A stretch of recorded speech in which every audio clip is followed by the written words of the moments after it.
Sema mbwa ni rafiki wa dhati wa binadamu, lakini katika safu ya usalama nchini, mnyama huyu si rafiki tu, ila ni afisa, ni mshirika na ni mlinzi wa taifa.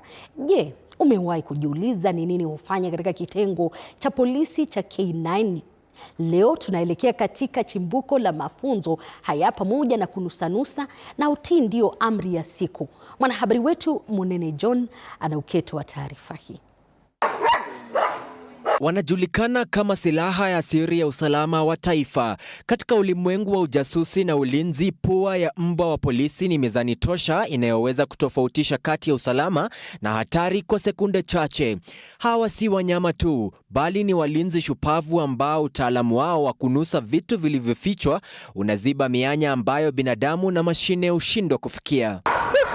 Kazi yao kuu ni kuimarisha usalama wa nchi kupitia uwezo wao wa kipekee wa kugundua hatari, iwe ni kunusa baruti na vilipuzi vinavyoweza kuleta maafa au kutambua silaha na risasi zilizofichwa kwa ustadi na wahalifu.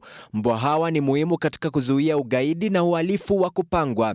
Kwenye viwanja vya ndege, mipakani na hata kwenye mikutano mikubwa ya kitaifa, usahihi wao katika kunusa manukato ya mauti ndio unaohakikisha amani ya Kenya inasalia imara. Kwa Kamanda Peter Nyoto ambaye usuli wake ni kitengo cha kutegua mabomu cha DCI, utaalamu huu ni matokeo ya mafunzo makali yanayotolewa hapa Lang'ata. Our Police K9 Academy is basically for training police dog handlers and training police dogs. We train dogs for narcotics detection, explosive detection, patrol and tracking. Hii si hadithi ya utumishi tu, bali ni hadithi ya pua inayolinda taifa. Munene John nikiripotia TV47 Nairobi.